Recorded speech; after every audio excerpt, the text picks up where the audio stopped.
Tout a commencé en 2015. Pour contextualiser la chose, à cette époque, notre communauté d'in-gaming était constituée de moi-même, Zoé, MQBX, Ilien et Hellscream. Ma chaîne était vraiment une petite chaîne, j'avais à peine 50 abonnés et mes vidéos étaient, soyons francs, pas très travaillées. Un jour, moi et Zoé avons décidé de regarder la saison 1 de l'anime de l'Attaque des Titans car elle ne connaissait pas le manga. C'était pour moi la deuxième fois que j'allais le voir et j'étais malgré tout assez hypé. En parallèle, moi et les gars nous étions découvert une passion pour le jeu Attack on Titan Tribute Game, que vous connaissez, qui étant un fangame de l'Attaque des Titans ne me laissait pas indifférent. Et donc en regardant tous ces épisodes avec Zoé, je me suis dit, et pourquoi pas nous? Ce fut le premier pas vers la création du story mode tel qu'il est aujourd'hui. Au début, mes idées étaient, avouons-le, très floues. Je voulais reproduire les scènes de l'animé avec le jeu, ce qui était difficilement faisable, car d'abord mon ancien PC était clairement peu puissant, pour ne pas dire à chier, et nous manquions de voix d'acteurs, car nous étions les seuls dans le projet, et tourner un film avec 5 personnes, c'est compliqué. Sans parler de la complexité des scènes d'origine dans certains cas. Alors là, c'est le moment où je me suis dit, ouais, non, en fait c'est une idée de merde. Sauf qu'en y réfléchissant bien, j'ai pensé que je pourrais, à défaut de ne pas pouvoir reproduire l'animé, créer ma propre histoire en m'inspirant des faits du manga. Je me suis mis donc au travail. J'ai commencé à écrire un script avec pour synopsis que les titans ont attaqué le mur après la chute du mur Maria et que moi et mon équipe devions régler ce petit problème.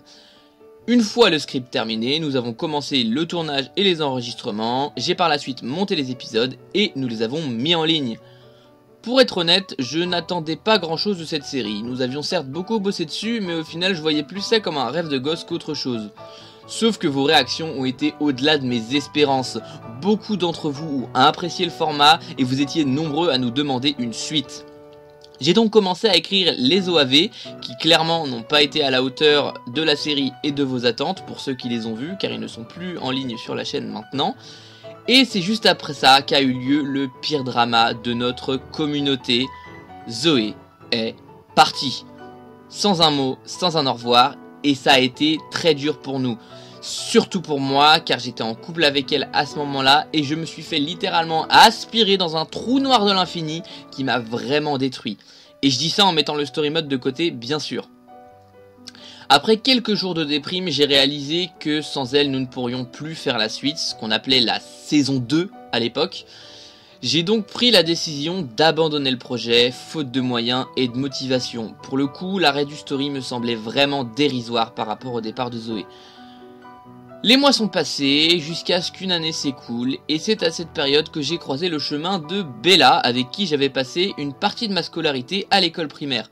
C'était pour moi une amie d'enfance, et du coup, comme ça faisait des plombes que je lui avais pas parlé, on a vite sympathisé, et elle a finalement rejoint la communauté de Ningaming, quoiqu'un peu prématurément maintenant que j'y repense. Je lui ai fait découvrir l'Attaque des Titans, comme quoi c'est pas si connu que ça, et elle a accroché direct. C'est là que j'ai saisi ma chance. Je me suis dit, il est temps de reprendre du service. J'ai donc proposé à MQBX et les autres de reprendre le story mode de A à Z. Ils étaient assez sceptiques au début, mais au final tout le monde a accepté et j'ai entamé une réécriture. Car oui, beaucoup de petits détails en apparence insignifiants ont été modifiés entre la version originale, celle avec Zoé, et la nouvelle version, celle actuellement en cours sur la chaîne. Pour commencer, le scénario principal a légèrement été modifié. Dans un premier temps, le personnage de Bella ne correspondait absolument pas à celui qu'incarnait Zoé à l'époque. Et dans un second temps, car certains détails étaient pas très crédibles à mon goût. Par conséquent, la chute du mur Maria est devenue la chute de Shiganshina, nos pseudos de base sont devenus de simples prénoms, oui parce que 1975 c'est pas très crédible comme nom de famille. Le il y a 8 ans est devenu il y a 3 ans, et pour conclure, j'ai ajouté aussi quelques scènes qui n'étaient pas dans le script d'origine pour étoffer un peu le scénario. Bref, on avait toutes les cartes en main pour mieux faire qu'avant. Sans oublier que j'avais changé de PC entre temps, donc un petit peu plus de puissance. Alors on s'y est mis de la même façon que la première fois, tournage, enregistrement, montage et publication, même si j'avoue que c'était quand même bien mieux structuré et organisé que la première fois. Nous postions les épisodes les uns après les autres, les 2 OAV pourris que j'avais fait à l'époque avaient été complètement refaits de bout en bout et tenaient bien plus la route. C'était vachement fluide scénaristiquement, et là, boum. Le deuxième drama de la commu, Bella s'en allait aussi, mais dans des termes différents que le départ de Zoé. Elle ne voulait juste plus faire partie de la communauté, et nous avait clairement dit qu'elle se moquait du story et de son avenir si elle partait. J'ai donc entamé quelques petites semaines de lutte acharnée, car elle s'était engagée dans le projet, et ça ne se faisait clairement pas de quitter tout ça avec pour seule raison valable « niquez-vous et la flemme ». Au final, et ce grâce à MQBX, j'ai réussi à négocier un marché. Elle terminait ses répliques, et en échange, je m'engageais à la faire mourir le plus tôt possible dans l'histoire. Ce qui en réalité était très enjolé, puisque ce n'était scénaristiquement pas possible qu'elle meure avant l'épisode 8. Donc dans tous les cas, cela nous faisait 4 épisodes de plus. J'ai donc repris mon boulot d'écriture que j'ai torché assez rapidement, puisque j'avoue que j'étais pas mal chaud pour qu'elle se barre le plus rapidement possible. Mais au moment des enregistrements, la couille dans le pâté. Les enregistrements qu'elle nous a envoyés étaient littéralement chiés. C'était mal joué, ça saturait de partout, il y avait des bruits de fond dégueulasses et je ne sais pas comment elle s'est démerdée, mais en plus de tout ça, elle a réussi à oublier des répliques de la liste. Là, j'ai clairement pété un câble. Son niveau d'investissement était aussi haut que ma monétisation sur YouTube, c'est-à-dire proche de 0. Bref, c'est en parallèle de tout ça que j'ai rencontré Cha, la remplaçante de Bella dans le story. Elle a gentiment accepté de faire les répliques à sa place alors qu'elle ne connaissait personne dans le projet excepté moi et MQBX, et ça s'est très bien passé. Son rôle d'actrice a été au-delà de mes attentes et elle a bien su se mettre dans la peau du personnage. C'est donc avec son aide que nous avons pu terminer la deuxième partie de la saison 1 du story mode, aka les épisodes 5, 6, 7 et 8. Bella est finalement partie et voilà. Mais rassurez-vous, cette vidéo n'est pas encore finie. Depuis le départ de Bella, je réfléchissais à une éventuelle saison 2, étant donné que j'avais teasé l'arrivée de The Liar au sein de la communauté avec la fin de l'épisode 8. Mais tout le monde n'était pas d'accord, notamment Hellscream, qui estimait qu'on trimait beaucoup trop depuis la création du story.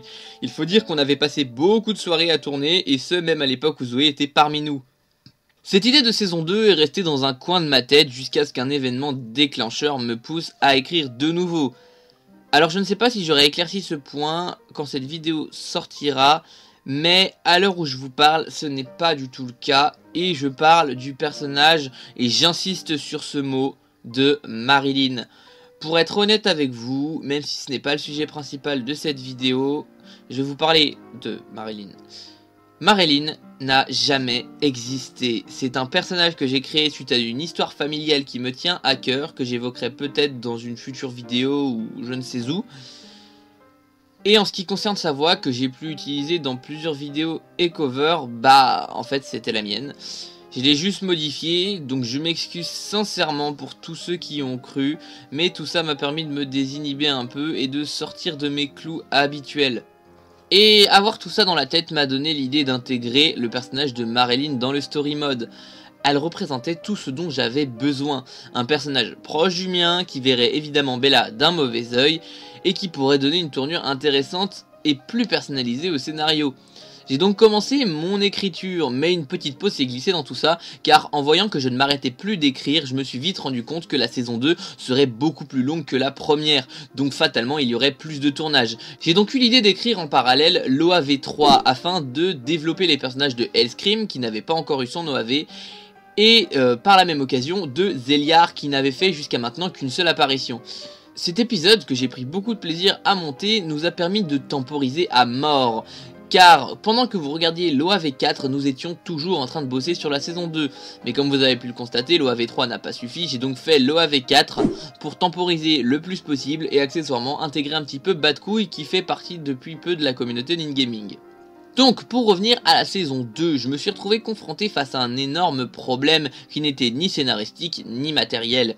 La voix de Marilyn, car en effet, puisque c'est moi qui faisais ses répliques, les enregistrements étaient juste dégueulasses. On entendait clairement que c'était pas une voix normale, le modificateur que j'avais utilisé était pas assez bon pour que sa voix passe incognito parmi les autres, et comme elle allait quand même avoir un rôle important, je ne pouvais pas me permettre de lui mettre moins de répliques. Et là, une intervention divine est arrivée, ou alors c'est juste de la chance. Zoé est revenue. J'étais choqué. Après 2 ans et demi de silence, elle me parlait enfin. Du coup, on a repris contact, on a dialogué assez normalement, j'ai envie de dire. On rigolait de nos erreurs passées et on ne s'en voulait plus pour tout ce qui s'était passé. Après quelques semaines, je lui ai finalement proposé d'incarner le personnage de Marilyn. Elle a accepté et même si elle n'a pas beaucoup d'affinité avec, elle l'incarne très bien. Et mieux que moi, ça c'est sûr. Depuis qu'elle a pris ce rôle et fait son grand retour dans la communauté, nous avons travaillé d'arrache-pied chaque semaine pour faire un maximum de scènes de la saison 2. Et au moment où vous verrez cette vidéo, je serai probablement en train de bosser sur la deuxième partie de la saison 2. Car oui, spoil, la saison 2 comptera 2 parties. Je ne vous en dis pas plus, vous verrez ça par vous-même. Et notre histoire s'arrête malheureusement là. Je ne peux pas aller plus loin car je ne suis pas Marty McFly et je ne peux pas voyager dans le futur pour vous dire si tout se passera bien pour la suite, mais en tout cas je ferai tout pour. Merci à MQBX, Ilien, Netsui alias Zoé, Hellscream, The Liar, Badcouille qui m'ont beaucoup aidé, que ce soit pour le tournage ou les enregistrements. Merci également à tous ceux que je ne cite pas mais qui se reconnaîtront, que ce soit des proches, des amis ou des abonnés. Et n'oubliez pas, la saison 2 n'est pas encore terminée. Sur ce, Jäger!